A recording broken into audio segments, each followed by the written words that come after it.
Hello दोस्तों, welcome to my channel trade GPT. दोस्तों, new year start हो चुका है और आप सब लोगों ने अपनी फाइनेंशियल प्लानिंग भी स्टार्ट कर दी होगी।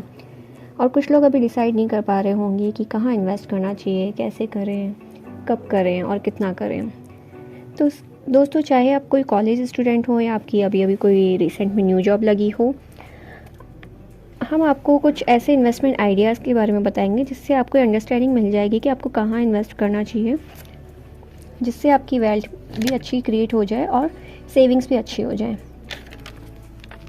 तो दोस्तों, चलिए वीडियो स्टार्ट करते हैं। फ्रेंड्स, सबसे पहले हम बात करेंगे एफडी की। फ्रेंड्स, एफडी एक सबसे सेफ एंड सिक्योर इन्वेस्टमेंट रहता है। इसमें किसी तरह का रिस्क नहीं होता। इसमें आपकी कैपिटल पूरी तरह से प्रोटेक्ट रहती है, लिक्विडिटी ईजी रहती है। आप जब चाहें एफडी क्रिएट कर सकते हैं, आप जब चाहे उसको विड्रॉ कर सकते हैं। आपको डे 1 पे पता होता है कि आपको कितना अमाउंट मिलेगा और इसमें गारंटीड रिटर्न्स मिलते हैं। इसमें 7 to 10% कह लीजिए, क्योंकि अब बहुत सी बैंक्स हैं जो अच्छे रिटर्न्स इस पर देती हैं। तो 7 to 10% का रिटर्न आपको ईजिली मिल जाता है। और कुछ तो इस तरह की भी एफडी होती है जिसपे आपको टैक्स सेविंग में मिल जाती है। नेक्स्ट ऑप्शन की अगर मैं बात करूँ तो आता है आरडी, रिकरिंग डिपॉजिट। ये सेम एज एफडी ही बोल सकते हैं इसको। इसमें एक डिफरेंट ये रहता है कि इसमें आपको एक ही टाइम पे पूरा अमाउंट ना देकर हर मंथ एक अमाउंट डिडक्ट करवाना होता है। मीन्स अगर आप हर मंथ चाहते हैं आपकी कुछ अमाउंट एक सेविंग की तरह सेव होती रहे अलग एक अकाउंट में, तो आप आरडी ऑप्ट कर सकते हैं। इसमें भी सेम आपका पूरी सेफ एंड सिक्योर रहता है अमाउंट। इसमें किसी तरह का रिस्क नहीं है। जो हमने एफडी में अभी फीचर्स हमने रीड किए वो सारे ही इसमें भी होते हैं। और बैंक्स के अलावा पोस्ट ऑफिसेज भी हैं जो ये आपको आरडी की फैसिलिटी प्रोवाइड करते हैं। नेक्स्ट ऑप्शन की अगर मैं बात करूँ तो शेयर्स, इक्विटी शेयर में आप इन्वेस्ट कर सकते हैं। इसके लिए आपको एक डीमैट अकाउंट की ज़रूरत होती है। आपको फाइनेंशियल्स की बहुत अच्छी नॉलेज होनी चाहिए।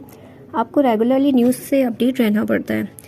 इसमें अगर हम रिवार्ड की बात करें तो रिवार्ड एज़ पर रिस्क है। जितना आप रिस्क लेंगे उतना ही रिवार्ड आपका बेटर होगा।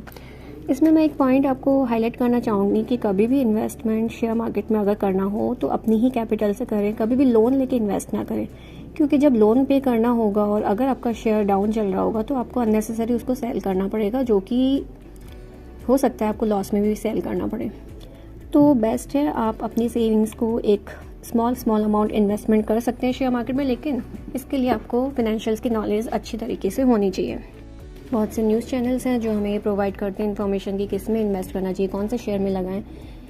आप उन न्यूज़ चैनल्स और वीडियोस को सुनें, लेकिन ओवरऑल जजमेंट आपका होना चाहिए उसकी परफॉर्मेंस को देखते हुए कि किस में इन्वेस्ट करना है। इसमें रिटर्न की अगर हम बात करें तो कितने भी हो सकते हैं, क्योंकि यहाँ कंपनीज़ की परफॉर्मेंस पे पैसा लगाया जाता है। अगर कंपनी एज़ पर स्टैंडर्ड जो उससे एक्सपेक्टेशन रखी गई है उस अकॉर्डिंग परफॉर्म करती है तो हो सकता है आपका अमाउंट डबल भी हो जाए। लेकिन अगर उसके रिजल्ट अच्छे नहीं होते तो कई बार पैसा डूबने का भी खतरा रहता है। तो आप कंपनी की परफॉर्मेंस को पूरा जज करके ही इन्वेस्ट करें। अगर आप शेयर मार्केट में नए हैं तो आप निफ्टी 50 से स्टार्ट कर सकते हैं। निफ्टी 50 एक टॉप 50 कंपनीज जो बहुत अच्छा परफॉर्म कर रही हैं उनका एक पोर्टफोलियो है। आप उसमें स्टडी करके पिक कर सकते हैं कि आपको किस में इन्वेस्ट करना है। अगर हम बात करें कि शेयर मार्केट से किस तरह की इनकम होती है, तो एक इनकम रहती है डिविडेंड की, जिसमें आपको एक रेगुलर इंटरवल्स पे कुछ अमाउंट दिया जाता है on the basis of company performance.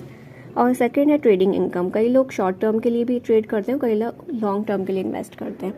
तो उस अकॉर्डिंग आप देख सकते हैं कि इसमें इनकम आपको किस किस तरह से मिल सकती है। लेकिन एक हाईलाइट इसमें मैं आपको बताना चाहूँगी कि पैसा जब भी बनता है वो लॉन्ग टर्म में ही बनता है। तो मेरी सलाह रहेगी आप एक अच्छा स्टॉक पिक करें जिसकी परफॉर्मेंस बहुत अच्छी रही हो और आगे भी एक्सपेक्टेशन हो कि बहुत अच्छा परफॉर्म करेगा, और उसमें इन्वेस्ट करें लॉन्ग टर्म के लिए। इसमें ज़रूर आपकी बहुत अच्छे सेविंग्स हो सकती है। दोस्तों, फोर्थ ऑप्शन इंडेक्स ऑप्शंस का है जो शेयर मार्केट से ही रिलेटेड है। ये ऑप्शंस होते हैं, इसमें कॉल एंड पुट का रहता है। इसमें एक तरह से बैट लगाई जाती है कि कौन सा शेयर ऊपर जाएगा, कौन सा नीचे जाएगा, और उस पर अमाउंट इन्वेस्ट किया जाता है। कंपैरेटिवली देखिए तो इसको बहुत कम अमाउंट के ऑप्शंस होते हैं। तो इन्वेस्टमेंट कम में भी आप ज़्यादा क्वांटिटी ले सकते हैं। इनकी वीकली एक्सपायरी रहती है। लेकिन इसमें इन्वेस्ट करने से पहले मैं आपको यही सजेशन करूँगी, इसके लिए आपको पूरी प्रॉपर नॉलेज होनी चाहिए, अदरवाइज़ इसमें इन्वेस्ट ना करें, ये बहुत ही रिस्की रहता है। दोस्तों, नेक्स्ट ऑप्शन की बात करें तो मैं बात करना चाहूँगी म्यूचुअल फंड के बारे में। यहाँ फंड मैनेजर्स होते हैं जो पूरे तरीके से आपके पोर्टफोलियो को मैनेज करते हैं। ये बहुत ही फ्लेक्सिबल है, कभी भी आप स्टार्ट कर लो, कभी भी आप क्लोज कर सकते हो। इसमें भी अगर आप इन्वेस्ट करना चाहते हो तो आप SIP की तरफ अच्छे से इन्वेस्ट कर सकते हैं। Systematic investment plan, every month एक फिक्स अमाउंट आपके बैंक से डिडक्ट होगा। ईजी लिक्विडिटी रहती है। इक्विटी ओरिएंटेड भी हो सकते हैं, डेब्ट ओरिएंटेड हो सकते हैं, हाइब्रिड हो सकते हैं, जो इक्विटी एंड डेब्ट दोनों में इन्वेस्ट करते हैं। वहीं हम देखें तो इसमें large, small and mid cap funds होते हैं। 12 to 18 ईयर्स का टेन्योर मोस्टली लोग रखना प्रेफर करते हैं। 12 to 18% का रिटर्न इसमें इजीली मिल जाता है और 5 to 10 ईयर्स का टेन्योर इसमें रहता है।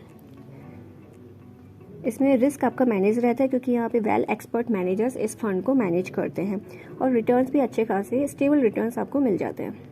नेक्स्ट मैं बात करना चाहूँगी गोल्ड सॉवरेन बॉन्ड्स में। एक्चुअली गोल्ड में सबको इन्वेस्ट करने का मन करता होगा, लेकिन अगर आप फिजिकल गोल्ड ना लेकर डिजिटल गोल्ड में इन्वेस्ट करना चाहते हैं तो ये बहुत ही अच्छा ऑप्शन है, जिसमें RBI की तरफ से इशू किए जाते हैं। एक तरह से डिजिटल गोल्ड में इन्वेस्ट करना बेटर माना जाता है फिजिकल गोल्ड से। इसमें क्या होता है, हर महीने हर साल आपको एप्रिसिएशन तो मिलता ही है जितना भी गोल्ड का रेट चल रहा है, साथ में आपको रेगुलर इंटरेस्ट भी मिलता रहता है। ये गवर्नमेंट की तरफ से इशू किए जाते हैं, सबसे सेफ रहते हैं, इसमें किसी भी तरह का कोई रिस्क नहीं होता और ये भी एक तरह से सबसे सेफ एंड सिक्योर इन्वेस्टमेंट है।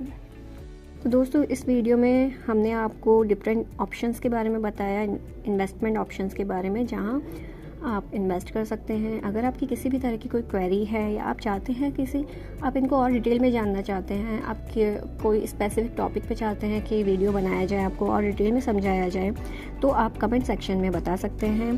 Thank you very much for watching this full video.